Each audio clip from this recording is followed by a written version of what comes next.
queridos! Tudo bem com vocês? Eu sou Gisele e esse aqui é o Obedição Literária. Sejam bem-vindos a mais um vlog. E aqui a gente vai dar início ao Meijan. O Meijan, para quem não sabe, é um projeto de leitura organizado pela Su Gagliano. Falei um pouco para vocês, então, no meu vídeo de TBR. Eu vou deixar aqui na descrição as informações da Su, para quem quiser saber. Todo ano, então, a Su organiza no mês de maio o Meijan, que é um mês para a gente ler livros ou consumir outras coisas, então outras obras da cultura asiática, né? Então a proposta desse ano tá muito legal. Se você tiver interesse, vai lá, principalmente no Instagram, que ela tá soltando bastante conteúdo. E aí eu montei a minha TBR. O primeiro que eu comecei a ler é Babel, da R.F. Kuang. Esse é o meu segundo contato com a autora, porque eu já li 2 livros da série da Guerra da Papoula. E aqui, gente, eu tô no comecinho.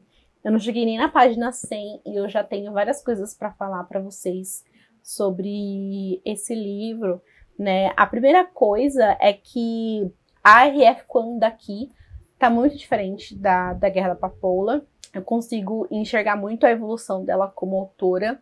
A escrita dela tá muito mais encorpada e eu gosto mais dessa escrita um pouco mais densa, mais encorpada, né? Eu sentia falta um pouco mais dessa escrita assim lá, né? Era uma coisa que ficava para mim e eu gostei mais da escrita dela como tá aqui. Então eu já senti essa evolução na escrita da autora. Gosto muito de acompanhar a evolução dos autores, gente, no decorrer das obras deles. E aí, aqui, né, o que acontece? A gente tem a história de um garoto que ele mora em Cantão e tá tendo uma epidemia ali e a família dele inteira morre. Só que ele tá doente, mas ele é salvo por um homem que é chamado de Professor Lovell. E esse professor, ele oferece moradia para ele oferece algumas coisas em troca dele só estudar e se esforçar para ele entrar na universidade. E ele achou estranho, né, essa proposta, né? Mas beleza. Só que assim, uma coisa que ele reparou é que esse professor, ele é bem frio, ele é bem distante, então era uma tutela mesmo, não era, por exemplo, uma adoção, né? Então não ia ser pai dele, né? Não ia adotar para ser filho dele, era só uma tutela mesmo. E aí ele decide aceitar. E aí durante um tempo, né, ele é levado para Londres e durante um tempo a gente vê ele estudando ali, ele aprendendo inglês e tal, ele aprendendo grego e também latim, tendo uma educação mesmo de alto nível para posteriormente então entrar em Oxford, né? E acho que quando isso acontece ele tem seus 11 anos, né? E Oxford ele só vai quando ele for mais velho. E assim, gente, o que eu achei mais interessante dessa história, né? É que a gente vai ter essa relação complexa com esse professor. É sempre complexa quando a gente tem essa relação, né, entre personagem adulto e personagem mais novo, né? E a gente não sabe se vai ser uma relação paterna ou se vai ser, por exemplo, qual é a desse personagem mais velho, se é um personagem mais vilão. Às vezes não precisa nem ser vilão, mas, por exemplo, se é um personagem mais hipócrita, que vai fazer mal, o que ele quer de verdade, né, do Robin, né, que é o nosso personagem. Mas eu sei que vai ser uma relação complexa e que vai mexer com esse personagem. Mas, independente disso, eu sei que vai ser uma relação interessante de acompanhar, né? E eu gosto disso. E assim, eu fico temendo já pelo personagem, porque eu sei que também vai ser uma relação que vai machucar ele. E outra coisa, o Robin, ele já se provou ser um personagem bem sagaz e um personagem meio cinza, né? Porque teve uma situação aqui que ele precisou escolher, então, entre agir com o coração, né? Agir da maneira correta, ou, como eu posso explicar? Ou ser sensato, sabe? E aí ele escolheu ser sensato e fez uma escolha que não seria fácil para um garoto de 11 anos, né? Então ele fez essa escolha que eu já falei, olha isso, tá? Isso mostra qual que com o caráter dele, né? Então ele não vai ser aquele personagem de coração grande, sabe? Que faz as coisas, que pensa nas pessoas em primeiro lugar. Não, acho que ele vai pensar nele em primeiro lugar. Então eu já fiquei pensando nisso. E é interessante porque ao aprender inglês e aprender latim, né, ele está aprendendo muitas línguas ao mesmo tempo, né? Ele fica pensando muito na etimologia das palavras, né? Na construção das palavras. E essa sempre foi uma curiosidade minha. E, nossa, eu sempre fui uma pessoa considerada CDF, né? Essa não é uma palavra nem que se usa mais. Mas na minha época, essa era a palavra. E aí, apesar de gostar mais de matemática, eu sempre gostei muito de português também. E, nossa, eu sempre adorava ficar pesquisando a origem das palavras, né? Até hoje, às vezes eu tô aqui do nada, cadeira, sabe? Chuveiro, sabe? E aí eu quero saber na hora. E aí, e hoje é fácil, né? Você pesquisa, você já descobre, né? Antigamente era um pouco mais difícil de descobrir. E ele fica pesquisando durante um bom tempo, ele fica aqui pesquisando e descobrindo, né? E eu me identifiquei com o personagem porque isso é muito bom, sabe? Essa parte da linguagem, de descobrir a origem das coisas, é um pouco fascinante, sabe? Descobrir o porquê, sabe? O que as pessoas escolheram juntar para formar uma palavra e outra. E é muito bom, isso é muito bom mesmo. E aí o tempo passou um pouquinho rápido e ele já cresceu e ele tá indo para Oxford, né? Só que é assim, né? No caso, o professor Lovell, ele ofereceu uma casa pro Robin, mas ao mesmo tempo ele não tem um lar, sabe? Ele não pertence àquela casa, né? Então ele tá indo agora para Oxford, né? E aí eu fico pensando, né? Será que lá ele vai se sentir, né? Ele vai se sentir melhor? Ele vai se sentir pertencente àquele local?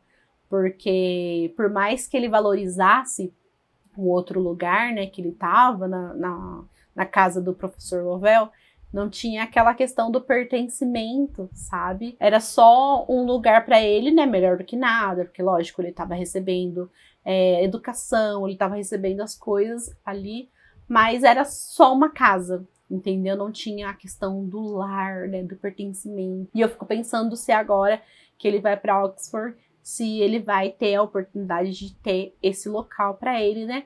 Ou se as coisas vão ser piores ainda, né? Porque afinal é R.F. Kuang e às vezes ela dá umas dessas, né? Bom, é isso por enquanto. A parte da magia até o momento tá um pouco tímida. A gente tem a questão da prata, né? A gente tem algumas barras de prata que tem algumas inscrições, né? E aí, dependendo da inscrição que ela tem, ela funciona em alguns lugares, né? Então, por exemplo, quando ele chegou lá em Londres e ele usou uma carruagem, tinha uma barra de prata escrito velocidade. E aí, aquela carruagem, ela andava mais rápido, sabe?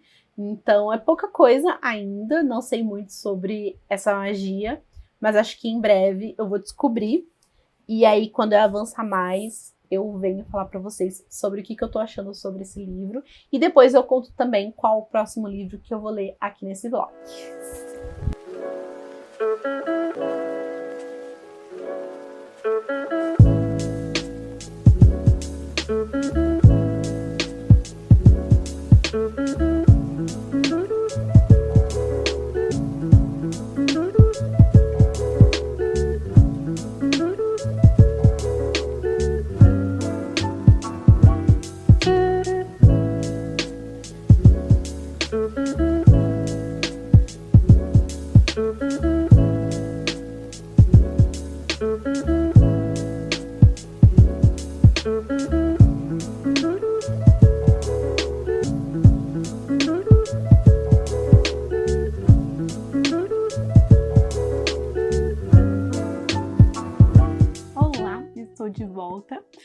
Então, gente, faz muitos dias que eu comecei esse vlog, mas eu não consegui vlogar muito bem. Eu consegui ler bastante. Eu cheguei mais ou menos em metade do livro, passei um pouquinho, acho que da metade, mas eu não tava muito no clima de vlogar, né? Eu acho que tá todo mundo acompanhando o que aconteceu ali no Rio Grande do Sul. E durante alguns dias ali, eu acho que todo mundo ficou um pouco baqueado, todo mundo ficou meio que sem saber reagir, sabe? Mas assim, eu não parei de ler, eu continuei lendo, porque esse livro aqui é muito, muito viciante, sabe? E aí, o que eu tenho pra falar pra vocês? Eu não lembro nem como que eu comecei esse vlog, eu acho que eu só dei, assim, uma introdução mesmo, e falei sobre quando o professor Lovell, ele pegou o Robin, né, que era uma criança que perdeu a família, perdeu todo mundo, e levou então para Grã-Bretanha, especificamente nos arredores ali de Londres, né, para ser o tutor dessa criança então e auxiliar essa criança nos estudos. E ele deixou muito claro que essa ia ser a relação deles desde o início, né, não ia ser uma relação próxima, uma relação fraternal, uma relação de pai e filho, ia ser somente uma relação de tutor, né, e aluno, né, de professor e aluno. E aí, como eu falei para vocês, é que o Robin, então, desde criança, ele nunca sentiu nenhum afeto vindo desse professor, nem dessa casa que ele, né, começou a morar. Mas quando ele chega ali em Babel, né, que é essa universidade que sempre foi prometida para ele, né, se você se empenhar e se você ir bem nos estudos, talvez você vai ter uma chance em Babel, né, nesse instituto de tradução. E aí, quando ele chega lá, ele tem essa oportunidade, então, de ter uma casa, de pertencer a algum lugar. E é isso que ele se apega, né? Ele se apega a Babel, assim, com todas as forças. Aos amigos que ele faz e também a rotina que ele tem, tudo que Babel fornece para ele ali, ele se agarra com todas as forças, como se ele dependesse dela para sobreviver. Só que o que acontece, gente? A escrita da R.F. Kuang é muito carregada de acidez, sabe? Então, ela vai tecendo as críticas dela, né, com relação a Grã-Bretanha, né, porque a gente tem aqui eles como um grande império aqui, a gente tem essa história no século XIX, eles são a potência aqui nesse momento, e eles tiram, assim, de todo mundo, não quer dar nada em troca, nunca, e acha, assim, que tem o direito de julgar, né, os outros lugares e acharem os outros inferiores, né, quando eles tiram praticamente tudo, tirar a estrutura mesmo, né, desses lugares. E depois, se esses lugares não se desenvolvem, você culpar eles, né? Ah, eles são inferiores, sabe?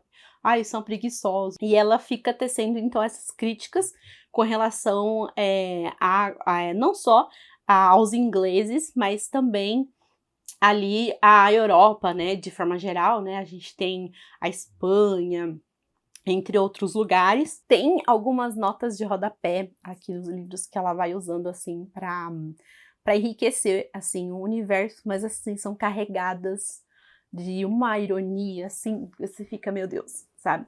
E ela enreda muito bem, por exemplo, o nosso mundo real com esse mundo fictício aqui, e ela usa, por exemplo, a prata como a moeda, né, daqui desse local, né, então que é o forte aqui dessa história, porque também tá ligado ao sistema de magia. Essa história tá muito bem enredada, assim, com a história real, né, com a Revolução Industrial, né, então a gente vê graças à prata, né, ao resultado do que a prata fornece, a gente vê muitas pessoas perdendo emprego e ficando revoltadas por conta disso.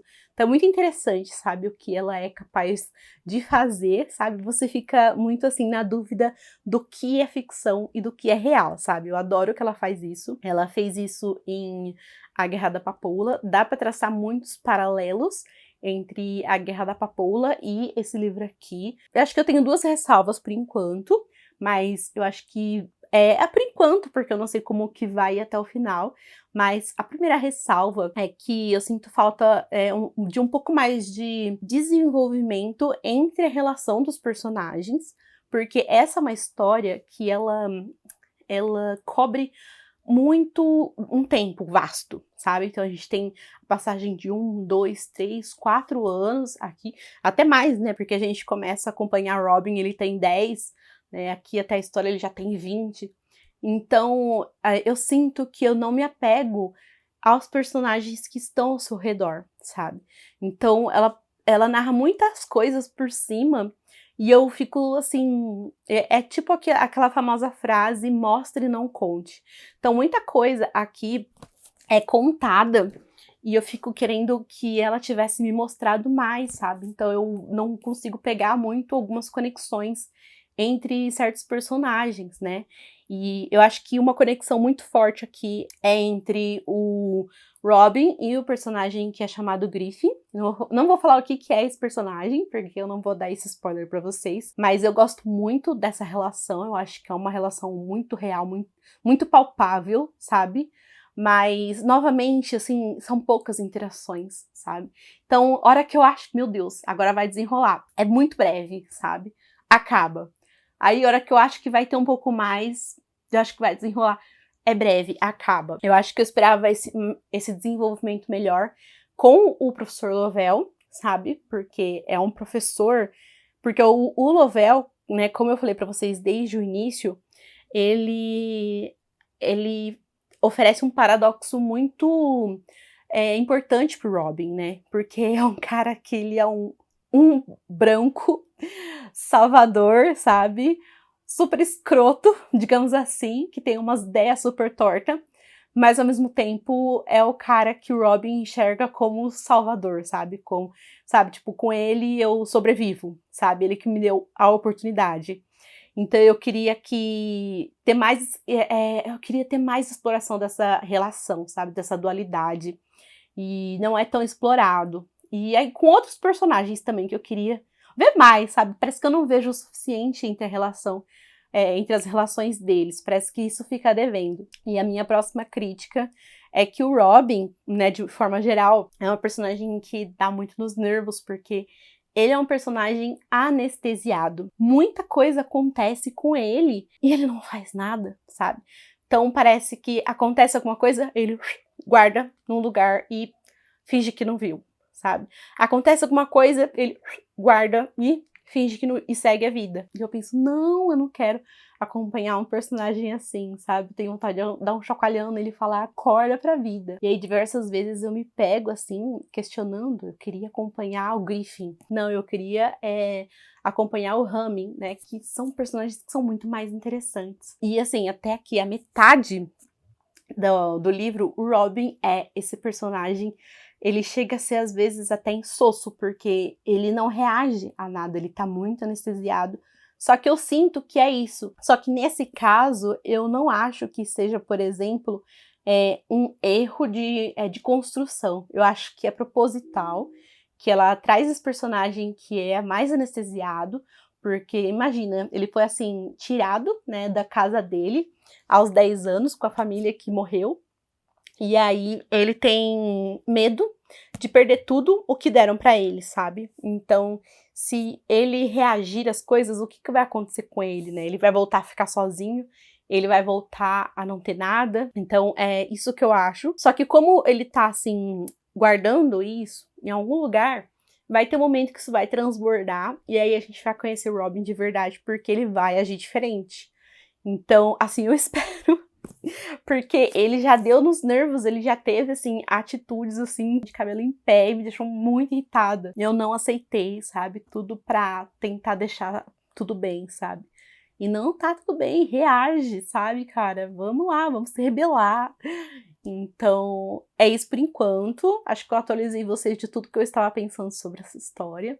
E eu tô devorando, gente. Eu acho que eu vou, assim, terminar bem em breve. E aí eu volto para falar para vocês o que eu achei sobre a conclusão.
sei se eu tô preparada pra fazer esse take.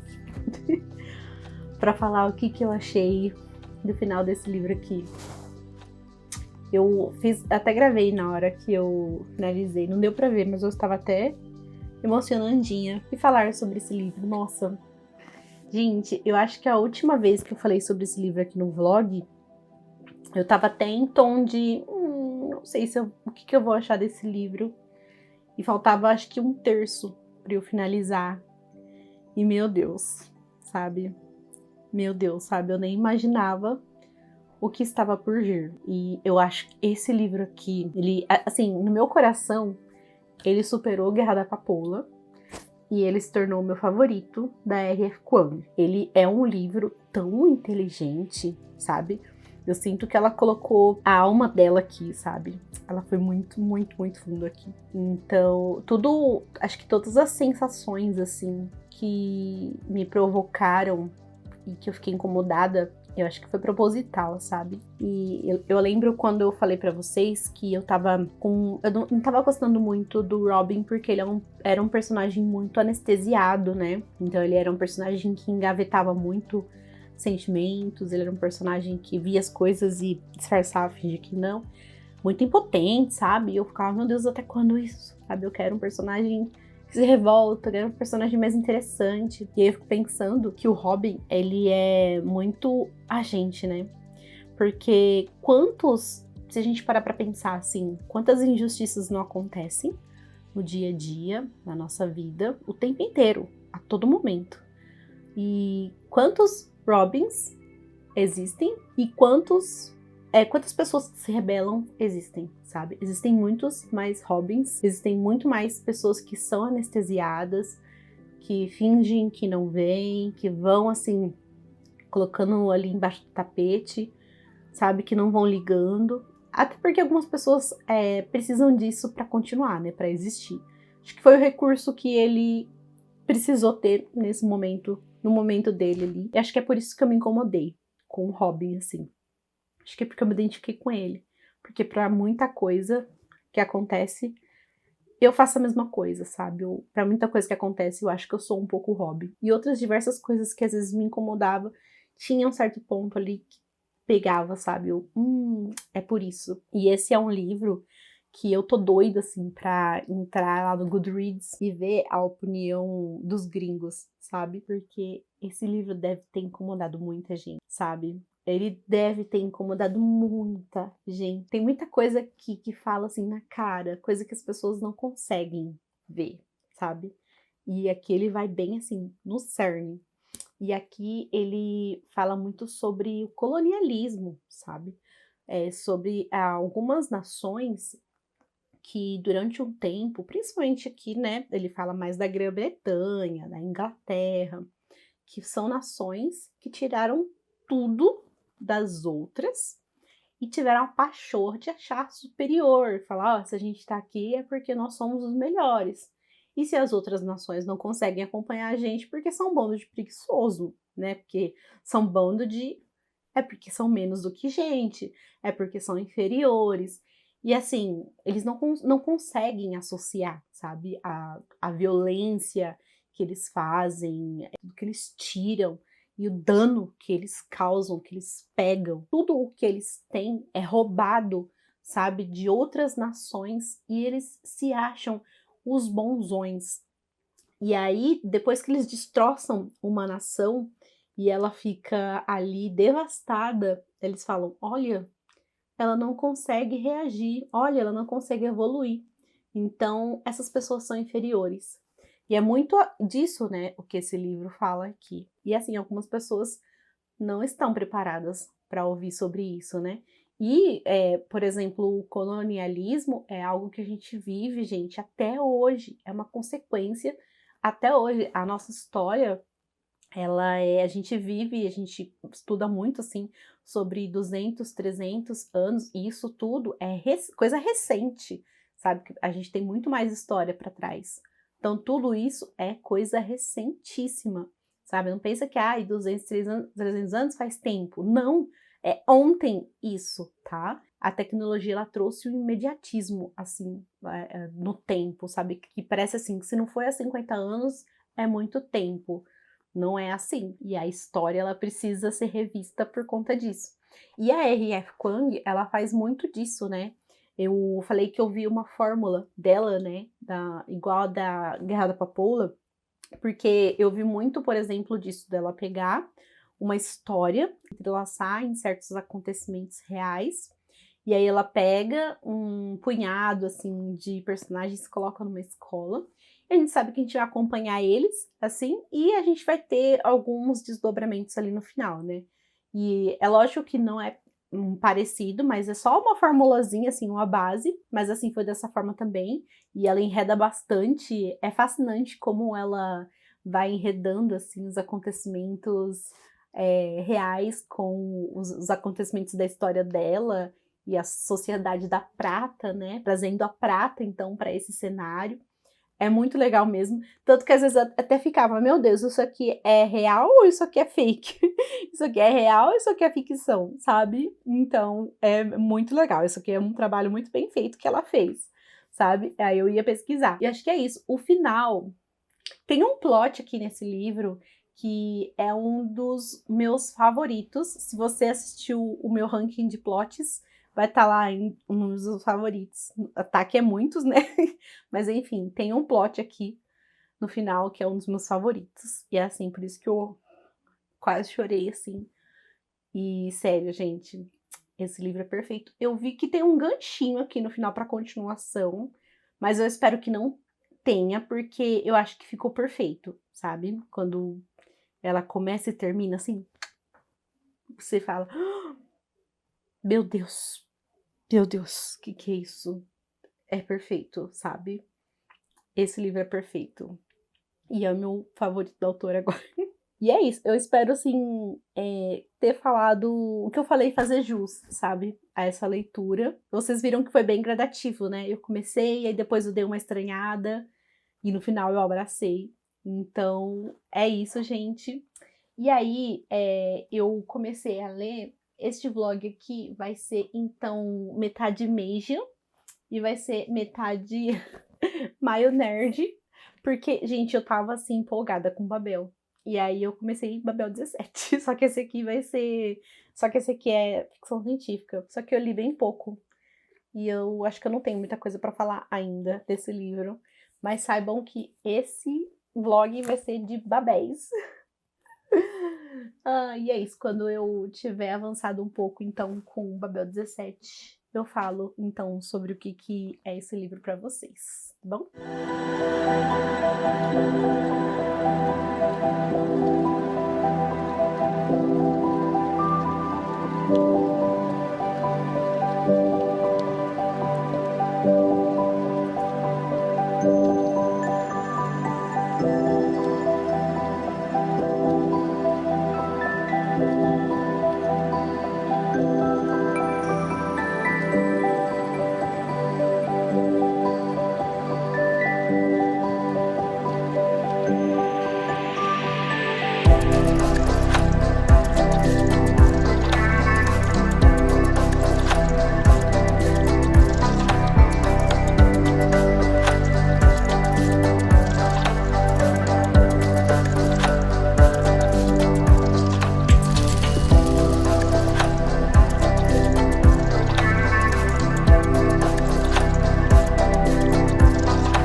Gente, eu tô muito chocada que esse vlog provavelmente vai durar o mês inteiro de maio. Eu tô muito devagar nas leituras. Ainda bem que eu consegui escutar uns audiobooks aí no meio do caminho pra me auxiliar. Mas nas leituras físicas eu tô bem devagar. E aí eu vou falar pra vocês então sobre Babel. Eu meio que já terminei, mas tem uma surpresa aqui. Porque eu não terminei o livro, mas eu já terminei Babel 17. Porque o que acontece? Aqui nesse universo a gente tem uma guerra acontecendo entre a Aliança e os invasores. Então a gente tem ali um grupo de espécies, então, que são conhecidas aqui nesse universo, e algumas se identificam então com o grupo da Aliança, algumas tomam o partido, então, dos invasores, e outras, assim, ficam meio que no campo neutro, meio que tomam distância, então, dessa guerra. E aí, a gente conhece, então, mais essa parte da aliança, e a gente fica sabendo, então, que nesses ataques dos invasores, alguma coisa estranha está acontecendo ali, porque tem uma comunicação que está acontecendo que eles não estão conseguindo identificar muito bem, né? Então tem alguns códigos ali, alguns padrões, que ao que tudo indica é uma espécie de comunicação, né? Então alguma coisa ali, alguma mensagem está rolando, mas eles não estão conseguindo captar. E aí eles vão atrás, então, da Hydra, ou Hydra, acho que é Hydra Wong, que é inclusive essa personagem da capa, que ela é uma poeta muito famosa, mas ela também é uma poliglota. Ela aprende as línguas com muita facilidade, né? Com extrema facilidade. Então ela é uma especialista nessa parte da linguagem. E aí eles vão até ela e apresentam as transcrições, né? Essas composições, esses padrões, para ver se ela consegue identificar o que está rolando. E ela, assim, automaticamente já começa a identificar ali os padrões, já começa a reconhecer, né, o que tá rolando, já que tipo de mensagem que pode ser, e ela começa a ir fundo, né, a se infiltrar, então, para tentar descobrir o que é Babel 17, porque eles dão o nome, então, dessa linguagem de Babel 17. Ah, e uma intervenção aqui do futuro, que eu acho que eu falei pouco da Hydra, eu deveria ter falado mais sobre ela, e eu acho que, assim, essa personagem é muito interessante, assim, no aspecto da tradução, não só da tradução, mas na facilidade com que ela consegue ler, sabe, as pessoas e interpretar os padrões que estão ao redor dela. E isso, assim, é tão intenso que no começo da história ela começa a ficar um pouco com medo, porque ela começa a interpretar um pouco as feições até das pessoas, ela começa a ler as pessoas, assim, então ela consegue se antecipar ao que as pessoas vão dizer, sabe? Ela consegue, por exemplo, imaginar o que as pessoas estão sentindo. A gente pode chamar que esse dom dela, assim, de enxergar as traduções, né? Enxergar os padrões, estava dando para ela uma espécie de telepatia, porque ela conseguia, então, decifrar as pessoas. Só que aí no começo da história, quando isso começa a acontecer, ela fica um pouco com medo, né? Imagina você conseguir antecipar o que as pessoas vão dizer, né? Conseguir imaginar o que as pessoas estão achando, né, das coisas, né? Mesmo que as pessoas não queiram dizer, mas você sabe o que elas estão sentindo de verdade, então ela fica um pouco apavorada, né, diante dessa situação, e é muito interessante acompanhar, então, essa parte, assim, da personagem, antes da gente ver que ela tem que desenvolver, então, continuar desenvolvendo, então, essa telepatia. E o que eu achei legal, né, é que, lendo, então, o Delaney, não só essa parte, mas outras coisas, então, da história, é que me faz lembrar de outros livros que eu li recentemente, né, dos autores modernos. Eu acho que eles podem, então, ter se baseado nesse livro. Com o próprio Sanderson em Skyward, tem uma parte ali de telepatia que me fez lembrar super dessa parte, né? E por que não? Eu acho que pode sim ser uma base, né? Então eu acho isso muito legal. E essa era a intervenção, sabe? Que eu acho que fica bom acho que instiga vocês, então, a querer conhecer essa história também. E a Hydra, então, ela é uma personagem, assim, acho que não tem como eu descrever ela de outra forma a não ser encantadora, porque além dela ser, assim, extremamente famosa, né, ela meio que tá no hype aqui, porque todo mundo ouviu falar dela, né, então ela é uma estrela, todo mundo, assim, fica sabendo dos poemas dela, tem livros, assim, dela, então ela é uma estrela.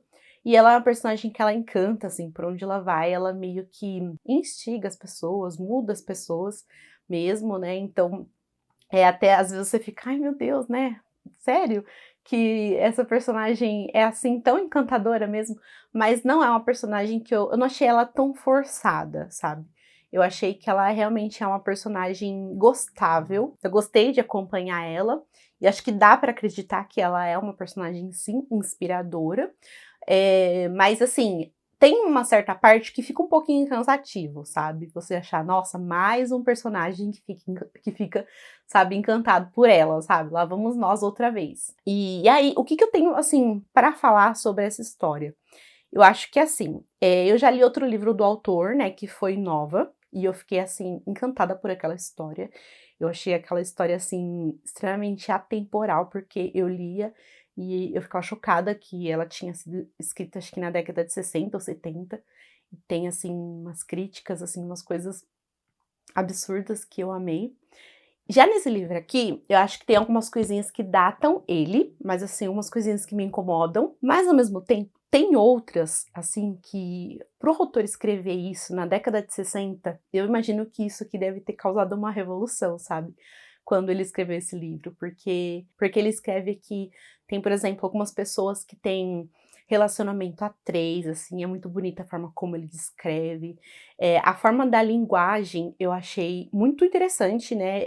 Como ele descreve essa forma da linguagem e como ele levou isso até o final e como isso foi a reviravolta na parte final, sabe, da história. Eu acho que foi um livro, assim, difícil de entrar um pouco nele. É difícil de compreender um pouco também, sabe? Algumas coisas você tem que. Ai, meu Deus, será que é isso mesmo? É um pouco difícil de pegar. Assim, tem uma complexidade. Tem um pouco de psicodélico também aqui, que você fala, meu Deus, sabe? Que coisa doida. Que surto é esse? Mas eu acho que ficção científica é isso, se não tiver essa dose de loucura, essa dose de surto, às vezes, não é ficção científica. Então eu acho isso super bem-vindo. Eu acho muito legal porque nesse universo aqui, o autor flerta bastante com o cyberpunk também, e eu tava muito, assim, no assunto, porque eu gravei um vídeo recentemente falando um pouco sobre o cyberpunk aqui pro canal, então eu ia identificando, assim, sabe, as coisas, os elementos, né, sobre o cyberpunk, então eu fiquei super empolgada com isso, né. Aqui nesse universo, por exemplo, tem muito citocirurgia, tem alguma coisa do tipo assim, sabe. Quase todos os personagens têm alguma modificação cirúrgica, sabe. Olha isso aqui, gente, vocês estão vendo? Dentinhos, ó. Dentinhos de gato. Na maioria do tempo, esse livro aqui fica na minha bolsa, porque eu carrego ele comigo. Isso aqui é quando eu durmo à noite, ó, eles aproveitam para vir e morder. E aí, o que acontece? Eles se modificam, então eles colocam penas no corpo e às vezes fazem tatuagem interativa, sabe? Ou se não, colocam, viram uma pessoa sátiro, ou colocam chifre, sabe, na testa. Então, quase todas as pessoas têm essas modificações, assim. Então, no começo eu fiquei bem perdida e eu comecei a falar, que isso, gente? São pessoas de espécies diferentes? Até depois ele explicou, né, e tem até um desses personagens que vai fazer um desses procedimentos, né, e aí eles explicam. Então, toda vez que surgir um personagem, eu sempre fico perdida. É um alienígena ou será que é um humano, sabe, que passou por esses procedimentos, né? E acho que ele sempre deixa isso no ar, sabe? E eu acho que é um pouco proposital. Eu sinto que esse autor, ele joga algumas coisas assim, sabe, de forma proposital. Tem um romancinho aqui também nesse livro. Isso me pegou de surpresa também, mas eu achei que foi até fofo. Eu ainda gosto muito mais de Nova. Eu acho que a minha experiência lá foi muito mais imersiva, a aventura me conquistou mais. Aqui eu penei um pouco mais, mas mesmo assim eu consigo enxergar a genialidade dessa história e o porquê que ela é renomada, o porquê que ela ganha prêmios, sabe? Então, eu curti muito Babel 17, então, mais uma história do autor, então, que fica como saldo positivo, mas com ressalvas. Aí, gente, quando eu terminei o livro, acabou assim, falei, uai, como assim, gente, acabou? Sabe? Sendo que ainda tem páginas aqui, né? Apareceu aqui sobre o autor. Aí eu vi que tem mais uma história, né? Aí aqui aparece, ó, tem mais uma capa, que aí é Estrela Imperial. E aqui começa, ó, de trás pra frente, mais uma história. que é uma história mais curtinha dessa vez. Então agora eu comecei a ler essa história aqui mais curtinha, que é a Estrela Imperial, que tá aqui no verso. Eu não sabia, gente, juro pra vocês. Eu imaginei que fosse só Babel 17. E eu não sei se vai ter relação, né, as duas histórias, se vai ter alguma coisa. Mas eu vou terminar, então, essa história que é um pouco mais curtinha. Depois eu volto aqui e conto pra vocês o que eu achei, tá bom? Pra gente encerrar esse vlog de vez.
Então, terminei a última leitura.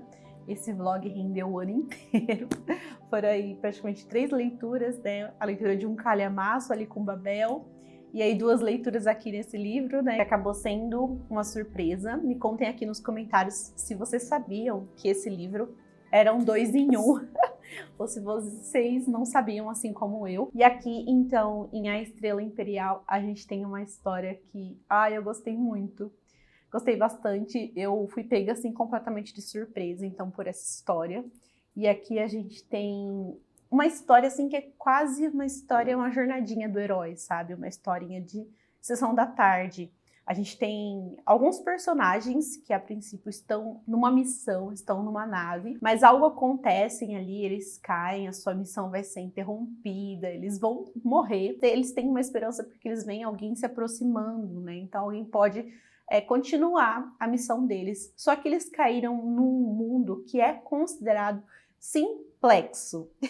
E aí a gente tem acesso aí a esses termos que vão ser muito importantes para essa história, que são os termos simplexo, complexo e multiplexo. Mas aí eles avaliam essa pessoa que está se aproximando, essa pessoa também tem um companheiro ali que é um gatinho, que é um gatinho demônio, e falam, bom, esse companheiro, esse gatinho, ele tem ali a mente um pouco mais complexa, e aí uma dessas pessoas, antes de morrer, se cristaliza, se transforma num cristal, né, e aí ela se autodenomina como joia, e aí uma dessas pessoas, então, vai até, então, esse garoto e fala, você precisa entregar uma mensagem e entregar essa joia até a Estrela Imperial e dar essa missão para ele.